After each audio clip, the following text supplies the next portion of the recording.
Dimatikan suaranya ya. Assalamualaikum warahmatullahi wabarakatuh. Ulangi lagi. Semangat, masih semangat semuanya? Oke, masih semangat. Anggap aja layaknya kamu belajar di kelas ya. Oke, kita mulai dengan materi sistem peredaran darah manusia. Saya tampilkan di layar handphone kalian ya. Oke, Pak. Oke, sebentar saya carikan layarnya. Ini dia. Nanti akan terlihat sendiri tulisan materi apa yang saya jelaskan ini. Nah, ini dia materinya. Terlihat? Materinya bab 7. Sistem peredaran darah manusia. Nah, ini ya. Struktur dan fungsi sistem peredaran darah manusia yang kita pelajari. Yang kedua, nanti di pertemuan selanjutnya kita akan membahas tentang gangguan dan kelainan sistem peredaran darah serta upaya pencegahan dan penanggulangannya. Saya minta kerjasamanya kalian suaranya dimatikan supaya tidak terganggu dengan teman-temannya ya. Kita masuk materi pertama. Sudah dicatat ini materinya? Oke, kita masuk ke struktur. Struktur dan fungsi sistem peredaran darah manusia. Yang pertama, komponen-komponen penyusun sistem peredaran darah. Yang kedua, mekanisme peredaran darah pada manusia. Yang ketiga, frekuensi denyut jantung. Nah, kita tahu ya, jantung ini adalah salah satu organ penting dalam tubuh kita yang berfungsi untuk memompa darah. Jadi jantung kita ini fungsinya untuk memompa darah.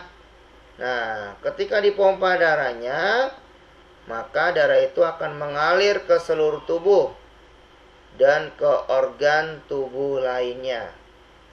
Jadi darah itu mengalir dibantu oleh pompa, namanya jantung. Yang kita pelajari ada 3. Komponen penyusun sistem peredaran darah.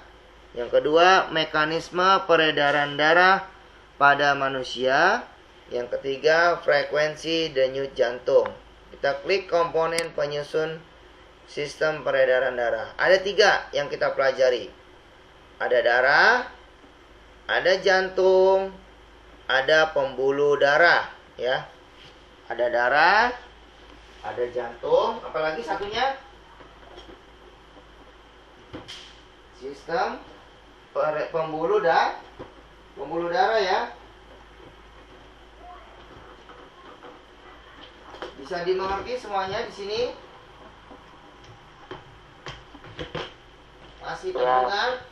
Masih terdengar suara saya? Masih, oke. Darah itu ada 3 di dalam tubuh kita. Ada namanya sel darah merah. Kita kenal namanya eritrosit. Namanya eritrosit atau sel darah merah. Yang kedua namanya sel darah putih atau kita kenal namanya leukosit. Dan yang ketiga adalah namanya keping darah. Kita kenal namanya trombosit. Apa namanya? Trombosit. Nah, saya minta suaranya dimatikan itu ya temanmu. Kita akan masuk yang kedua, yaitu jantung.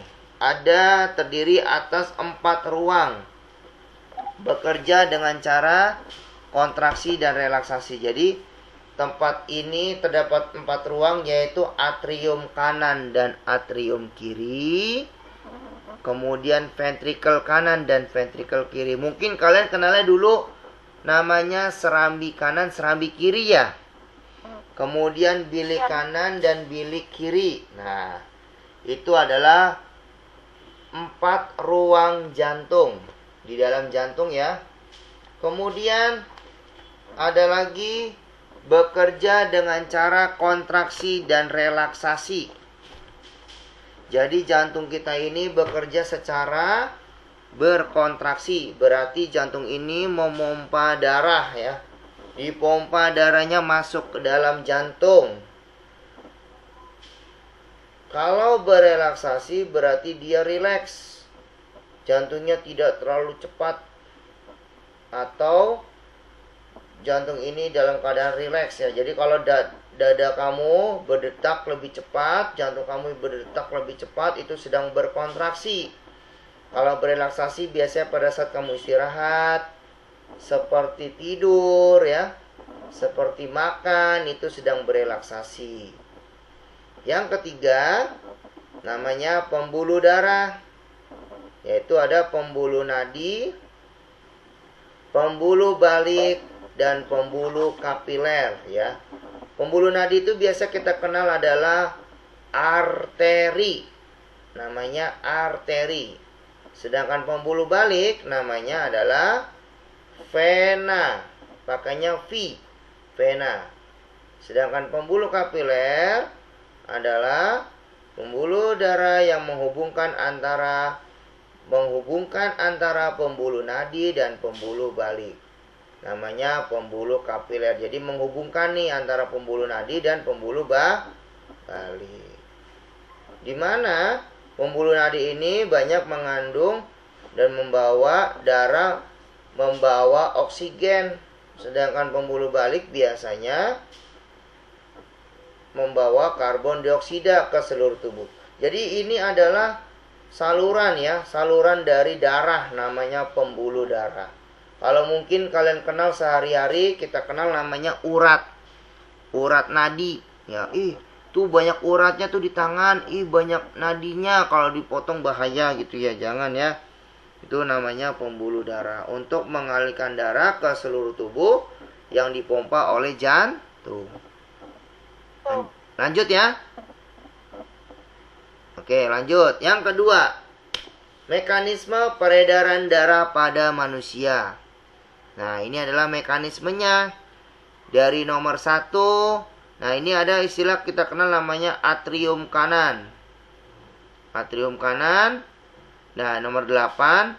Sedangkan nomor 4 namanya atrium kiri. Ingat itu ya. Kemudian ada lagi nomor 1 namanya ventricle kanan. Nomor 5 namanya ventricle kiri.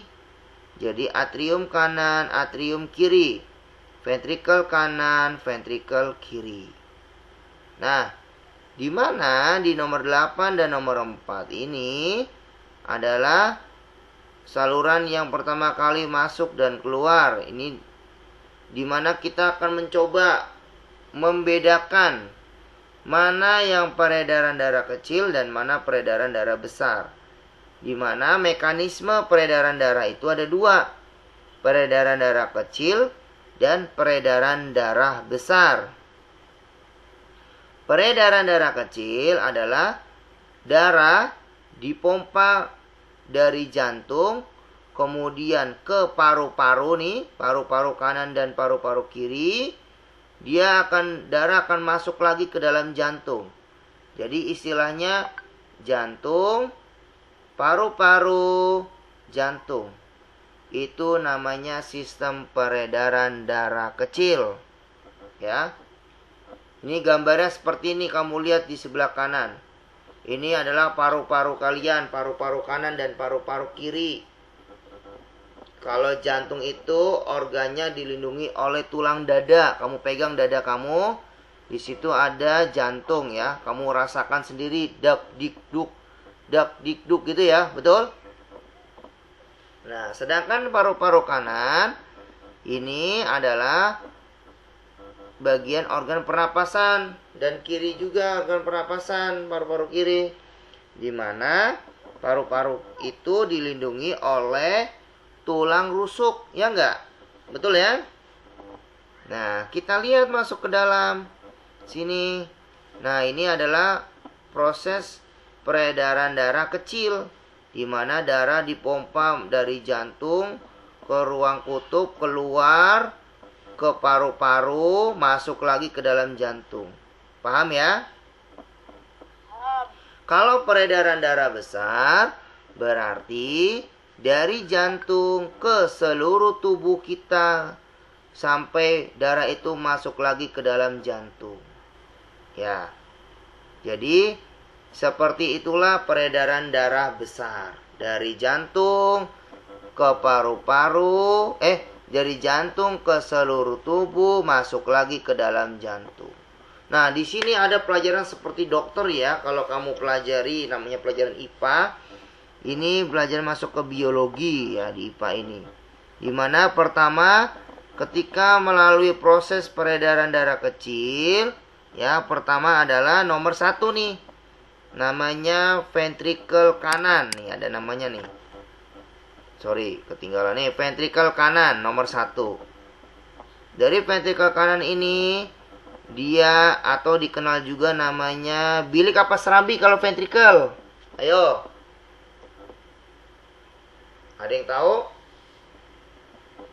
Ya, itu ya. Jadi, ventrikel kanan masuk ke dalam nomor 2 nih. Melalui saluran nomor 2. Namanya arteri pulmonalis. Tadi ingat ya, arteri itu peredaran pembuluh nadi. Pulmo itu artinya paru-paru.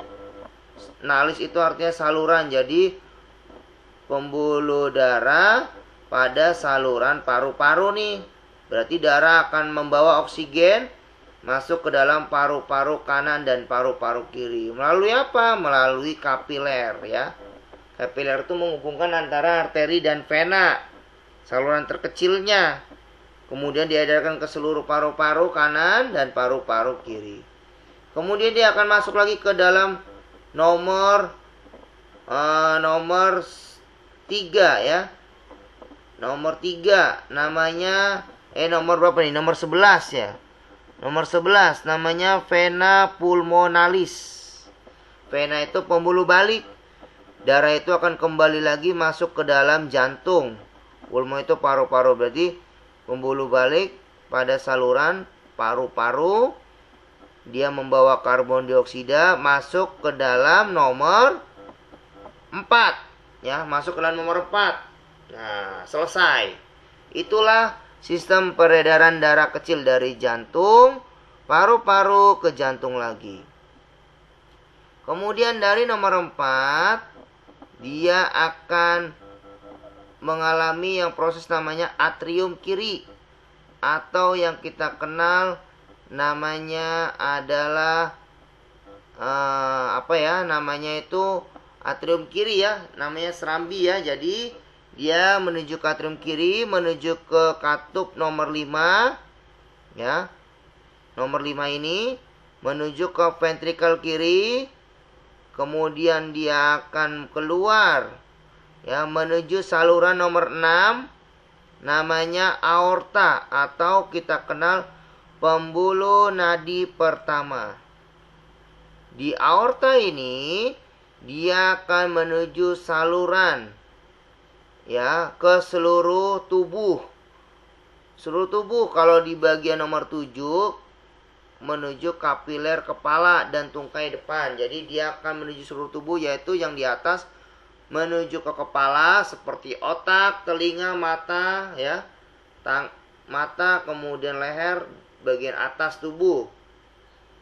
Nah, kemudian dia akan masuk lagi ke vena cava anterior ya. Berarti membawa karbon dioksida masuk lagi ke dalam nomor 8. Namanya adalah atrium kanan. Dia akan masuk ke dalam nomor 11. Dari nomor 8 dia akan kembali lagi ke nomor 1.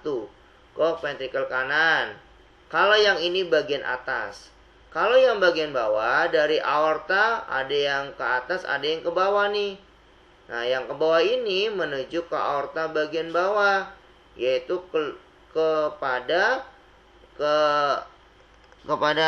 kapiler organ abdomen bagian bawah seperti badan, perut ya, ke organ tubuh lainnya, lambung, usus ya, pankreas, kaki, tangan ya, tungkai belakang, tulang ekor belakang ya, sampai menuju ke kembali lagi darah itu kemana? Ke vena cava posterior nomor 10.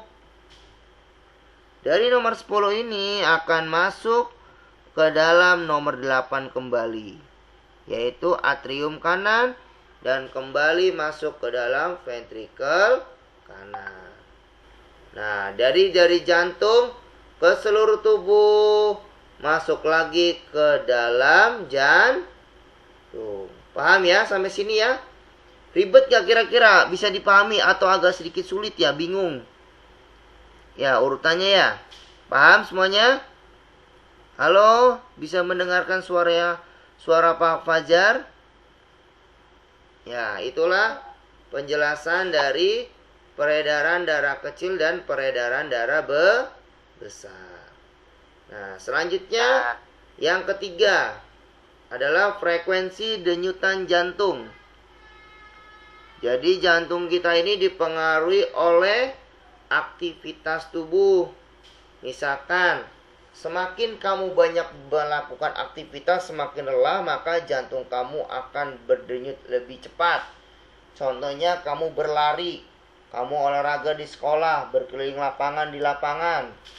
Kemudian kamu berlari sangat cepat, mengakibatkan jantung kamu berdetak lebih cepat. Betul nggak? Berdenyut lebih cepat. Atau mungkin kamu sedang cemas, ketakutan, kemudian kamu khawatir, kemudian kamu juga misalkan ketemu lawan jenis yang kamu sukai, kamu deg-degan tuh. Ada nggak ya begitu? Ya, ada ya? Nih anak-anak muda nih ya, seperti kalian. Yang kedua, jenis kelamin. Nah, jenis kelamin ini dipengaruhi oleh adanya tingkat denyutan jantung yang berbeda. Kalau laki-laki denyutan jantungnya lebih tinggi dibandingkan perempuan. Yang ketiga, usia. Usia kamu itu berpengaruh. Kalau sudah tua, denyutan jantungnya sudah mulai lemah, ya. Sedangkan perempuan, sedangkan masih muda, remaja, masih kuat. Denyutan jantungnya masih muda, masih remaja ya, apalagi masih anak-anak ya, sangat aktif melakukan kegiatan. Kalau sudah tua, sudah lansia agak susah, denyutan jantungnya agak lemah. Nah, karena faktor kesehatan dan kekebalan tubuh. Yang keempat adalah suhu tubuh. Suhu tubuh kita ini berpengaruh terhadap kestabilan denyut jantung. Ya, kalau tubuh kita lagi down, nah lagi drop, suhu tubuh kita lagi panas, ya, maka denyutan jantungnya adalah rendah. Tapi kalau lagi panas, dia biasanya denyutan jantungnya cepat. Tapi kalau lagi dingin, dia agak sedikit rileks atau relaksasi. Yang kelima adalah keadaan kesehatan. Keadaan kesehatan ini berpengaruh terhadap denyutan jantung kita. Kalau kita lemas, lesu, penyakit lagi sedang sakit tipes, biasanya denyutan jantung kita akan semakin lemah. Nah, ini adalah pengaruh frekuensi denyut jantung. Di antaranya ada 5 faktor. Aktivitas, jenis kelamin, usia, suhu tubuh, keadaan kesehatan. Itulah yang kita bahas dalam pertemuan kali ini. Ya, yang terakhir adalah nanti tentang penyakit ya. Penyakit pernapasan manusia. Sampai di sini bisa dimengerti anak-anakku sekalian kelas 84? Paham ya? Ada yang mau tanyakan sampai sini kira-kira? Nah, ini siapa yang lagi screenshot ya? Coba dimatikan dulu yang lagi screen sharing. Nah, jangan ya. Oke, saya minta kalian tampilkan wajahnya. Jangan cuma satu orang di sini yang tampilkan wajah, masa 2 orang. Ayo, semuanya tampilkan wajahnya. Pak Fajar mau melihat, oke? Tampilkan wajahnya semuanya. Samila, Ahmad Fauzi. Ya, tampilkan wajah Intan. Ayo, tampilkan wajah Intan. Bisa, Pak. Itu kan di layar HP ada semacam gambar video. Wah, alasan aja ini. Ayo, Coba tampilkan. Ini mau saya ambil foto dulu untuk laporan ke wali kelas kalian juga supaya tahu yang rajin siapa. Ada yang belum dipanggil absennya supaya di absen saya? Siapa yang belum di absen? Oke, saya sampai sini ada yang mau tanyakan? Saya mau tanya kembali kalau nggak ada yang mau tanya. Apa nama lain dari sel darah putih? Apa yo? Ayo, apa namanya dari sel darah putih? Ada yang tahu? Ada yang tahu? Apa nama lain dari sel darah putih? Nggak ada yang tahu, nggak ada yang bisa jawab ini. Kok pada diam saja ini? Kalau gitu, ya kamu harus tahu sel darah putih itu namanya leukosit. Ya. Kalau sel darah merah namanya eritrosit. Kalau keping darah namanya trombosit, ya. Namanya trombosit. Ingat itu. Kemudian apa nama lain, ya? Urutkan sistem peredaran darah kecil. Apa coba? Ada yang tahu? Sistem peredaran kecil ada yang tahu urutannya? Jantung, paru-paru ke jantung, ya. Dari jantung itu ke arteri pulmonalis. Kemudian ke paru-paru, kapiler paru-paru. Kemudian ke vena pulmonalis. Dan yang terakhir masuk lagi ke dalam atrium kiri. Ingat itu ya. Sedangkan pada sistem peredaran darah besar dari jantung seluruh tubuh ke dalam jantung lagi. Ya. Jadi kalau arteri itu membawa darah, membawa oksigen atau kita kenal kaya oksigen, sedangkan vena yaitu miskin karbon dioksida atau sedikitnya karbon dioksida. Jadi kamu harus tahu itu. Yang sistem peredaran darah besar itu dimulai dari, ya, jantung, seluruh tubuh ke jantung, ya. Panjang tadi penjelasannya, nanti kita akan bahas lagi di pertemuan selanjutnya. Saya akhiri sampai sini. Bisa dimengerti anak-anakku sekalian? Bisa ya. Kalau mau tanyakan langsung bisa tanya ke saya. Untuk kalian yang ditugaskan saya adalah mencatat di buku tulis. Dan kalau bisa digambar, kalau bisa menggambar. Kalau tidak bisa, kamu cukup pakai anak panah saja urutannya. Kalian terlihat di sini ada namanya bahan ajar di aplikasi kalian atau di e-learning kalian. Kalian klik saja nanti ya di bahan ajar.